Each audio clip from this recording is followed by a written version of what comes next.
That's enough out of you! Take her away at once! Filo! No, Naofumi, stop! Causing a fuss here will only get us captured again. Let go! I'm going to kill him where he stands!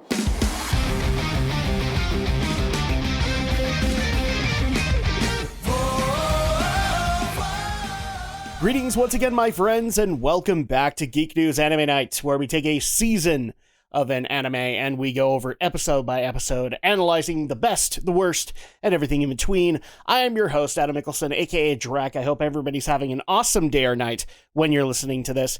And joining me, obviously, is my lovely wife, Andrea. Andrea, it's almost come full circle, I think.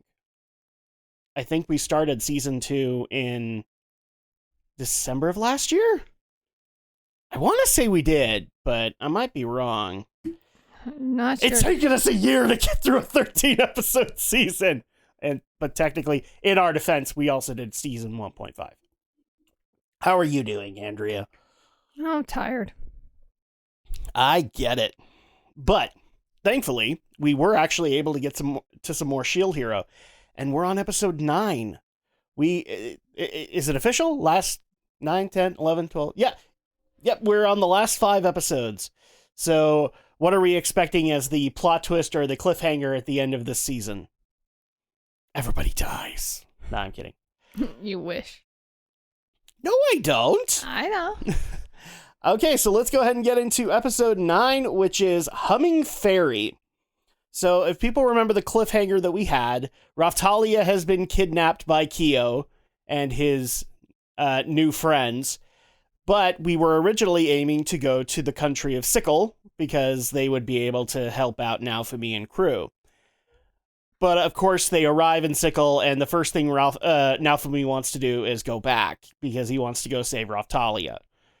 And he's very perturbed about it, so much so that we notice that the oh crap, what is it called? The hatred shield starts surfacing again. But thankfully, Kizuna and Rishia calm him down enough so that they can go and seek some help. And Kizuna already runs into a couple of people who know her and immediately asks that they go and meet a person named Ethnobalt. I was trying to figure out how they said it in the episode because it was so hard to hear Kizuna. And no, it is Ethnobalt. Okay. So they go to meet Bill. Yeah, people get mad when I do that. I don't care. Name Bob. Bill or Bob, I always go, because eventually it'll be Billy Bob. And so at that point, I don't have to worry too much. Yeah, so they're going to go meet Ethnobalt, but before they meet him, they actually do meet with more people in Sickle who are unwilling to help out Naofumi because they have heard of other heroes invading other worlds and trying to destroy them. And Kizuna lets it slip that Naofumi is a cardinal hero from another world. So at first, they're really happy because he got Kizuna out of the Infinite Labyrinth and they were really hoping to see her again. And then she mentions that and they immediately turn on Naofumi. Enough so that he just gets like super angry enough that the hatred shield comes back again. Oh, jeez, because he's like, not this again. It's almost like if he doesn't have Filo and Raphtalia in his immediate vicinity, then the barriers get weaker and the dragon spirit immediately starts reaching out to him.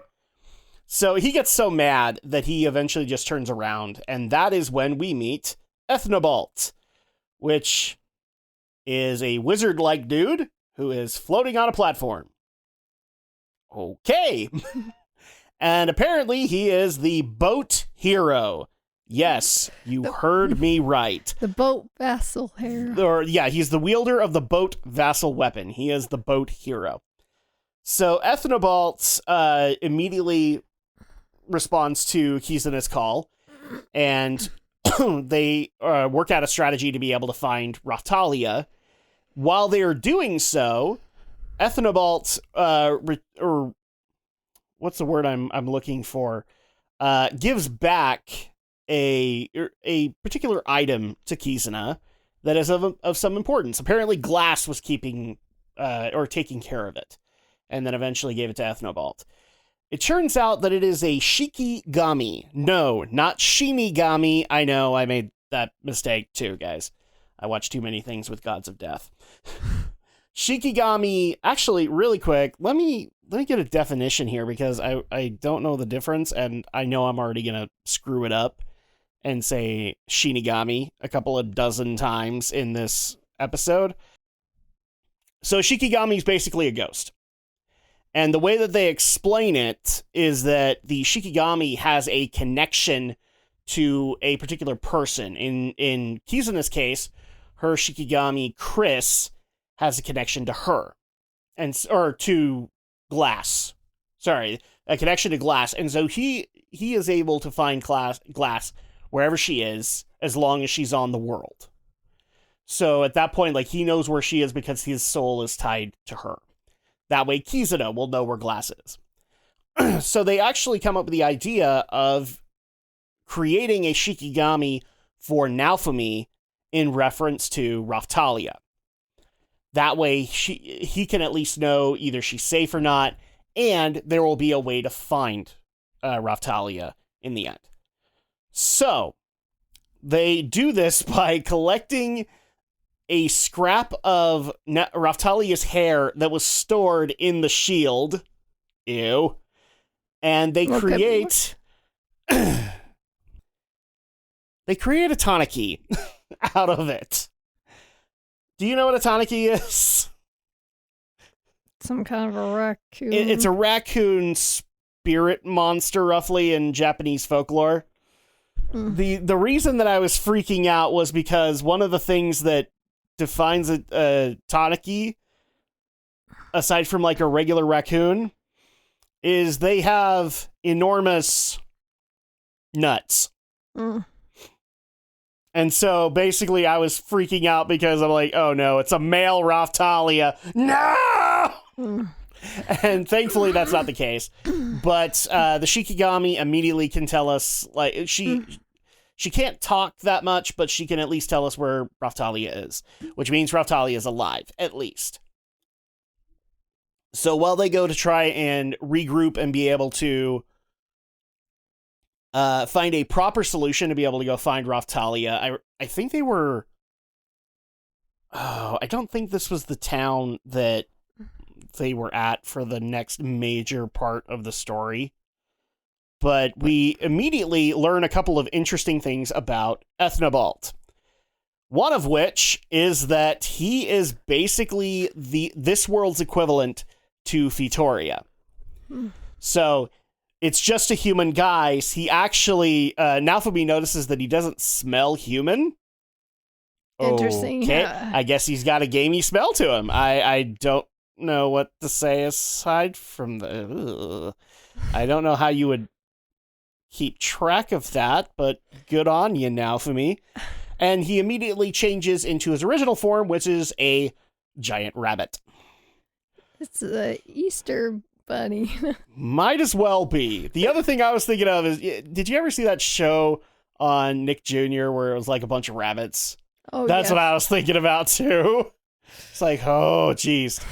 But apparently he is this world's equivalent of Fitoria. So he's, not only is he a wielder of a vassal weapon, but he has tremendous power. And we also kind of get the impression that maybe he has a deeper connection to the heroes than we think he does. But he allows for them, since they can't use the Return Dragon Vein to go back to where they knew where Raphtalia was, Kizuna immediately says, why don't we use your boat? And that immediately perks up Naofumi's ears. What do you mean? Turns out the platform that he was on was a boat. Basically the equivalent of a Final Fantasy airship. Did you expect that? Feels like all Final Fantasy all over again. It kind of is. Like, it's kind of that point where you get the airship, and now you have access to the whole damn world. And so he offers to take them to, I think it was Rabel? Yeah, so Raphtalia and Glass are in Rabel, which is a enemy territory. Because one of the things we learned from Kizuna is this world is like in a very tenuous piece that could break apart at any minute. And Rabel is one of those areas that might actually turn on Sickle if they wanted to. And when they get to the town in Rabel, now we can talk about our little sub-story. So, I believe this episode starts, or at least one of the starting scenes is, we finally figure out what happened to Filo. And it turns out she's not in a good spot. She has been captured by a random dude who has put her into slavery and is basically using her in a weird carnival of horrors to earn money. And so obviously she is very scared and very much wanting Master Naofumi to come and rescue her. They've also got a bunch of talismans on her, which I guess is supposed to impede her form, unless the wielder of the talisman says, okay, you could transform. So they're in the town, and immediately Naofumi's ears perk, and he's like, I can hear her. To which, at that point, Rishia and Kizuna are like, what the F are you talking about? By the way, Ethnobalt goes back. He doesn't stay in Rabel. He's just like, call me back, and I'll come and get you. And we go to a little hut where this random dude, a slave owner, is torturing Filo in order to get her to sing. And instead of singing, she's crying. She really wants Master Naofumi to come and save her. And this immediately gets Naofumi properly pissed. And the shield immediately the hatred shield immediately comes out. Really quick, what did you think about this whole Filo being stuck in slavery? I just wonder how she wound up over there. What actually was, we don't know. I know. And that's the thing, we don't find out. I guess he found her when she was brought to that world. Yeah, that's weird. And the other thing, too, we learn is that her filial form doesn't work here. It's instead, she's tied to whatever's similar to this world's equivalent of a filial, which I can't remember what they called it. Something like a... Was it Humming Fairy? Was it the episode title? Something hummingbird? Yeah, I don't know. Yeah, it's like a tiny bird. Mm-hmm. And so at that point, most of the time she's kept in a little nightingale cage with a bunch of those talismans around it. What also was shocking to me is, like, everybody who's walking out of that show are all, like, disgusted at it because it doesn't sound like... They all think it's singing, but then they're like, well, it actually kind of sounds like crying. And I'm just like, if you guys can tell the difference between singing and crying, why are you letting him whip her? But Naofumi, Rishia, and Kizuna eventually just kind of decide, okay, we're going to wait till cover of night, and we're going to take Filo back. So they do. And they immediately get Filo out, where they are able to get the talisman to not impede her powers anymore. I guess since Naofumi's like right in front of her, he can activate her transformations. And as they're getting Filo out, they immediately come across the dude, who apparently is the son of a nobleman, and was just looking to try and break even, because, of course, he's got debts or whatnot. And Naofumi is kept from kicking his ass, and instead, I believe it's Kizuna that kicks his ass, and then they immediately run. And now we finally get to have Naofumi back with Filo, and Filo is, like, not willing to leave Naofumi at all. Mm-hmm. Kind of makes sense. She's been rescued. She doesn't want Master Naofumi to disappear, and so, like, they basically spend the night cuddling, and, you know, he's just trying to reassure her that he'll be there in the morning, and nothing bad is going to happen to her ever again. To which, eventually, come the morning, they go back to the town, and they find that they now have wanted posters, but apparently the guy did not get a good look at them, so they don't have good wanted posters. It's basically what happened here is the equivalent of, have you ever seen that meme where this actually did happen in, like, local news, where somebody got a very kid-like drawing of a thief that was in the area, And so they put it up. They're like, oh, we have an artist's rendering of the thief, so you know what to look for. And it's just like really weird oblong circle and 2 dots where the eyes should be and a smile. And the news guy is immediately like, oh, well, kind of wish I hadn't put that up. That's pretty much what happened here is like, they have like the hoods and then their faces are blacked out because he didn't see them. I love that. And they still wanted to put up wanted signs. Why not? Just why the heck not? Yes. We also find out that conflict is escalating in Rabel, and they're basically getting ready to. I don't think they're getting ready to attack, but they're expecting an attack on Rabel at any given time. And it sounds, I guess the conclusion that they're jumping to is that Kyo and his buddy are basically trying to stir up shit and try to get this tenuous peace to break. Thankfully, during all of this, Filo finds it in her heart to name the new Tanuki Raphchan, or Raffi in the English dub. So now Raffi has a name, and that's great and all, right? But the other thing that's interesting is that we do hear about another vassal hero that is in the area, and actually, they are wanted by the people of Rabel. And that is the Katana hero. I like them already. I'm a big fan of Katana. So at that point, we now have a possible ally? Not sure, but I guess we'll meet them eventually. And that's pretty much where things end, is that... and also we do get a hinting that Raphtalia is being taken up to like a mansion in the frozen mountains for Kyo to, quote, experiment on her like he said he wanted to. And the way that we know that she's nearby is Naofumi, for a flicker, gets her stats on his eye screen, and he immediately starts getting pissed and wants to go find her. But that wraps up episode 9, The Humming Fairy. What did this episode do good? What did this episode do wrong, Andrea?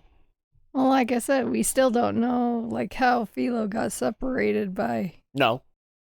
But now Filo's back. Mm-hmm. But she's level 1, like everybody else. And it looks like a lot of her gear isn't there either. So, like, the claws and all the things that Naofumi made for her. Her dress is still there. So, thankfully, we're not having a 8-year-old girl walking around naked. But all the other stuff seems to be gone. And it's interesting what other supposedly cardinal heroes were coming to destroy their world. So it's like... Sounds to me like this isn't the first time that's happened. And I wonder if this is a warning from Glass, because she suspected that now that Naofumi knows that she's a hero, he would then try to go take revenge. That's my guess anyway. Or it could also be Kyo. They did say that they had to stop him once. Maybe Kyo ended up in their world. Well, yeah, because it's just interesting that they just assumed that, well, he's an enemy, so we shouldn't trust him. So it's like, well, where did they get that information? Or I have a feeling it was from Glass. Because Kizuna and Glass are, as we see in this episode, they're highly respected. So at that point, it wouldn't surprise me if Glass had warned them, and then at that point, because Kizuna wasn't there at that point. Well, that's true, but then she was stuck in the Infinite Labyrinth. But then you would wonder why Naofumi said, well, why did Glass come into our world and was trying to destroy it? Well, and we still don't have answers on that. I know. So we need to... Eventually that needs to be answered, but my guess is that... Because this is a theory, but I think the hero, the invading hero that they may be referring to is Kyo. I wonder if he tried to do the same thing with their guardian beast. You remember how they said he tried to do it with another world too. Mm-hmm. I wonder if it was their world that he tried to do it, and that's why they know who he is. That's true. Because I think Larkin Therese, well, Therese we know is from that world because she's that gem race. And I'm guessing that Lark and Therese have worked together for a while, so he must be a hero of that world too. I don't know.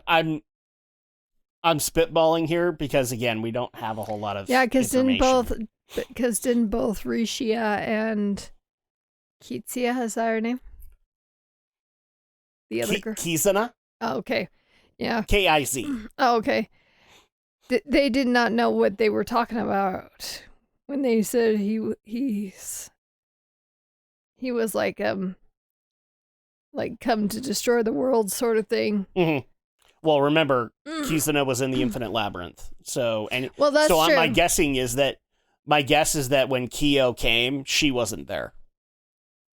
Because remember, she said that the guy who was with Kyo was the one who put her in the Infinite Labyrinth in the first place. That's true. So at that point, I don't think she was there. Well, I'm kind of surprised though. Like Rishia didn't, say, "Well, we don't know what you're talking about. Why you think Naofumi's an enemy or something?" I don't think it would have gotten anywhere. That's true, but it would have been basically the same thing with Mel Remark for Kizuna. They would have treated her like an enemy. Well, that's true. So that's kind of the issue here. We don't have a whole lot of information, and we have 4 episodes for a bunch of information to get exposition dumped on us. Well, that's true, but it just amazes you, like, how many times, they get accused of something, and it's like, aren't you going to at least try and explain that you're not the enemy, and you're just like, oh, well, they won't listen. It just depends on the writer. I know. Some writers are really good at being able to throw that exposition in between. Some aren't. And so then at that point, they have to rely on exposition dumps to be able to explain, oh, yeah, you're supposed to know this already. But no, we don't. What did you think of Ethnobalt? Well, it's just amazing. I thought he was an interesting character. I like the fact that he's this world's equivalent of Vitoria, so maybe since Vitoria is not willing to share too much with Naofumi, Ethnobalt can fill in the gaps. That's but true. I don't know how long Naofumi's going to be there, if he's going to have time to ask legitimate questions of Ethnobalt. But I do like the fact that now we have a source other than Vitoria that we can go to. And also, he might have attack magic, but it looks like a lot of his stuff is support-based. So that might be interesting. Like, he might be a really good healer or something, but I don't know. Time will tell. I'm just going to throw... So, any of the positives that we want to mention? I kind of like the... I know that a lot of people are going to be mad at me with this, but I kind of like the fact that the Hatred Shield is back. And it's kind of... I don't want to say it's tied to them, but maybe Naofumi's relationship with Filo and Raphtalia is what basically holds it back. And now that he doesn't know where they are, like, the anger's back because he doesn't want those taken away from him again. Yeah, that's good that it hasn't fully disappeared. Because remember, the hatred shield showed up when Raphtalia got captured and he had to duel Motoyasu. So maybe that's the same concept. However, I don't want it to be like the best example that I can give here is that I don't want a Merrick Odeon relationship here, where if Odeon gets knocked unconscious, then immediately the dark side shows up and you can't get rid of it until Odeon wakes up. Then at that point, it's somehow suppressed. I instead just want this to be that Naofumi is just fucking angry and wants to get Filo and Raphtalia back. Yeah, but didn't they say towards the end, like, Naofumi notices a change or something? Because didn't you say her stats kind of disappeared because they did not know why? But then they questioned, well, whose stats?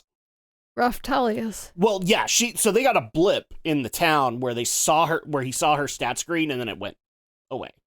Well, yeah, because they wondered. So it's not like her stats went down. He lost it instantly.